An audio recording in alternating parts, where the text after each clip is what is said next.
प्रहारी Mumbai news में आपका स्वागत है दोस्तों। अणुशक्ति नगर इस वक्त एक बड़ा बवाल सा मचा हुआ है। मुसलमानों के खिलाफ बयान देने के लिए मशहूर नीतीश राणे, जिन्हें आजकल जो है एक नया टाइटल मिला है नफरती चिंटू, वो अणुशक्ति नगर चीता कैंप आने वाले हैं। उसको लेकर हमारे साथ बात करने के लिए मौजूद है समाजवादी पार्टी के यूथ प्रेसिडेंट महाराष्ट्र के अणुशक्ति नगर से के विधानसभा प्रत्याशी। सर क्या कहेंगे, जिस तरीके से अपनी नफरत को लेकर एक शख्स आ रहा है, एक आमदार आ रहा है सत्ता पक्ष का, इलाके के अंदर माहौल काफ़ी तनावपूर्ण है।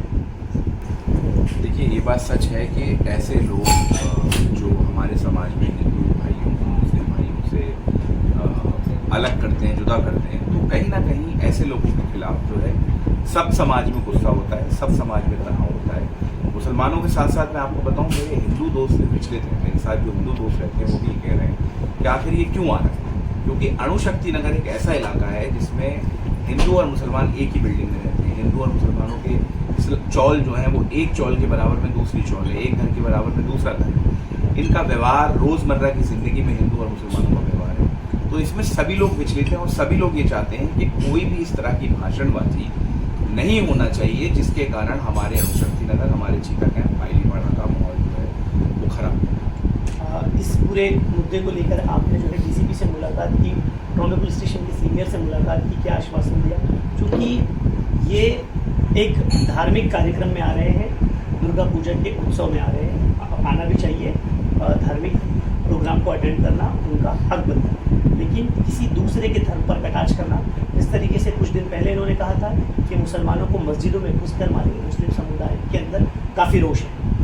नहीं, बिल्कुल मुझे लगता है कि मैं नहीं मानता हूँ कि ऐसे लोगों को जो हैबिचुअल ऑफेंडर है उनको धर्म का इस्तेमाल करने दिया जाना चाहिए। इसीलिए आज हमने डीसीपी साहब से और हमारे जो सीनियर है पीआई ट्रॉमे पुलिस स्टेशन के, उनसे हमने प्रिवेंटिव मेजर्स लेने की बात की है कि ये हैबिचुअल ऑफेंडर है और ये किसी भी इलाके में जाके तनाव पैदा करता है, सिर्फ इसलिए क्योंकि विधानसभा के आने वाले चुनाव हैं और इनकी जिस पार्टी से ये हैं उस पार्टी ने अभी लोकसभा के अंदर बहुत ही गंदा प्रदर्शन जो है महाराष्ट्र के अंदर किया है। डिस्पाइट द फैक्ट तीन पार्टियां, शिवसेना, एनसीपी, दोनों नकली शिवसेना, नकली एनसीपी और असली बीजेपी। और असली बीजेपी का मतलब है नफरत फैलाना, हिंसा फैलाना। असली बीजेपी का मतलब है एक हिंदू को मुसलमान से अलग करना। असली बीजेपी का मतलब है जातिवाद की राजनीति करना, दलितों पर उत्पीड़न करना। तो ये दो नकली पार्टी और एक असली पार्टी मिलकर भी महाराष्ट्र के अंदर महाविकास आघाड़ी के सामने पूरी तरह से विफल हुई है। तो मुझे लगता है कि उसी के लिए नीतीश राणे यहाँ आ रहे हैं, लेकिन हम लोग पूरी तरीके से तैयार हैं।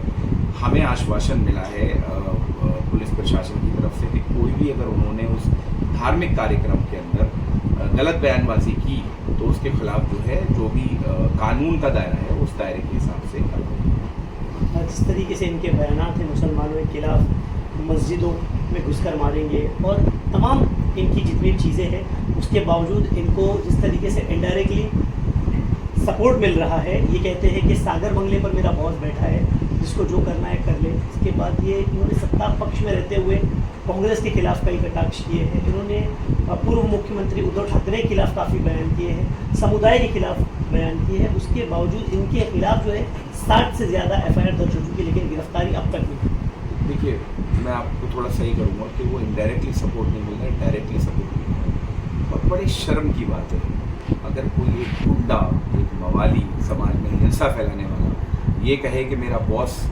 सागर बंगले में बैठता है और वो इस प्रदेश का होम मिनिस्टर हो। ये बहुत शर्म की बात है और मुझे लगता है कि देवेंद्र फडणवीस जी को ये सोचना चाहिए कि जिस महाराष्ट्र के अंदर महिलाएं सुरक्षित कर अपने आप को महसूस करती थी, देश भर की महिला मित्र मुझे बोलती थी, महाराष्ट्र के अंदर, बम्बई के अंदर हम सुरक्षित महसूस कर रहे हैं। आज बदलापुर हो गया और बदलापुर के साथ उस पूरे केस को गुमराह करने के लिए जो कोशिशें हुई हैं पुलिस के द्वारा, वो बहुत ही शर्मनाक है। और रही बात सपोर्ट की, तो मुझे लगता है कि ये बात सच है कि इनको डायरेक्ट सपोर्ट मिल रही है क्योंकि इनकी सरकार है और इनकी सरकार तभी दोबारा आ सकती है जब हिंदू मुसलमान लड़े। लेकिन उन्होंने लोकसभा में देख लिया कि हिंदू मुसलमान नहीं लड़ रहा, दोनों लोग जो है एक साथ जो है मिलकर जो है उन तमाम लोगों को सत्ता से और राजनीति से बेदखल करना चाहते हैं जो इस समाज के दुश्मन हैं। और कहीं ना कहीं आप एक चीज़ को अगर गौर करें कि जो लोकसभा के चुनाव अभी हुए उसमें इनका पूरी तरीके से फेल्योर रहा। उसके बाद इन्होंने नीतीश राणे को जो है उतारा है और आप यकीन मानिए कि हिंदू भाइयों ने भी चप्पलें तैयार करके रखी कि अगर मस्जिद में घुसेगा तो हमारा धर्म, मेरे नबी हुजूर पाक सल्लल्लाहु अलैहि वसल्लम ने ये सिखाया है कि कोई भी मस्जिद में आएगा तो उसका स्वागत किया जाएगा। लेकिन अगर उसने अंदर जाके कुछ गड़बड़ किया, ये जो इस तरह के बयान दे रहे हैं, मुझे कुछ शर्म आती है। कम से कम अपने कद का तो एहतराम कर ले।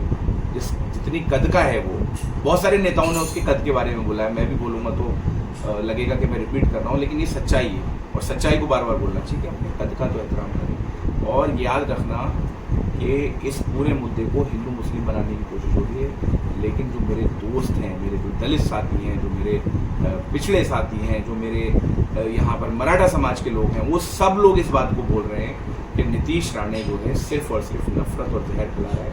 आप यकीन मानिए, कोई भी धर्म हो, उस धर्म को सच्चाई से मानने वाला व्यक्ति कभी भी दूसरे धर्म को ठेस नहीं पहुंचा सकता, उसकी आस्था के साथ खिलवाड़ नहीं कर सकता। तो ये असली धार्मिक लोग नहीं है। आपको मैं असली हिंदुओं से मिलता हूँ, लेकिन नकली नहीं। जिनका मकसद ही है हिंदू मुस्लिम करना, जिन्होंने सीखा ही यही काम है। आप अणुशक्ति नगर के यूथ से क्या आप अपील करें, क्योंकि काफ़ी गर्म जोश की रहती है उनके अंदर, युवाओं ने अगर कुछ गलत कदम उठा लिया उसको लेकर आप क्या कहें? देखिए, मैं अपने आपके माध्यम से युवाओं से यही कहना चाहता हूँ कि हम मजलूम हैं, हम मजलूम हैं। हमारे पास एक ही हथियार है, वो है कलम। हमें अपने कलम और बाबा साहब अम्बेडकर ने जो संविधान हमें दिया है, हमें उसका इस्तेमाल करना है। किसी के भी गलत बहकावे में आके हमें कोई ऐसा काम नहीं करना है जिसके कारण हमारे इलाके की बेइज्जती हो। हम अगर पुलिस प्रशासन को ऐसा लगे, लेकिन मुझे अफसोस ये होता है कि पुलिस प्रशासन को भी तो प्रिवेंटिव मेजर्स लेने चाहिए। हम कब तक अपने समाज को जो है समझाते रहेंगे?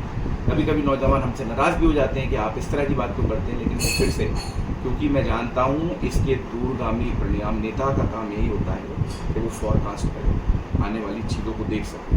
मैं अल्लाह के नाम पे अपनी झोली फैला के भीख मांगूंगा कि किसी भी तरह से कोई चीज़, कोई काम हम ऐसा ना करें जिससे किसी भी तरह से पुलिस को उंगली उठाने का हमको मौका मिले। और हाँ, अगर उन्होंने कोई इस तरह का बयान दिया और पुलिस ने उनके ऊपर कार्रवाई नहीं करी, तो आपका भाई वहाँ आमरण अनशन पे बैठेगा, भूख हड़ताल पे बैठेगा और अनिश्चितकाल भूख हड़ताल पे बैठेगा जब तक उसके ऊपर कोई कार्रवाई नहीं। दोस्तों, ये थे फहाद अहमद, अणुशक्ति नगर विधानसभा के प्रत्याशी है, ये समाजवादी पार्टी के यूथ अध्यक्ष है। इन्होंने अपने समर्थकों के साथ जो है डीसीपी से मुलाकात की, उसके बाद ट्रॉमे पुलिस स्टेशन के सीनियर से मुलाकात की।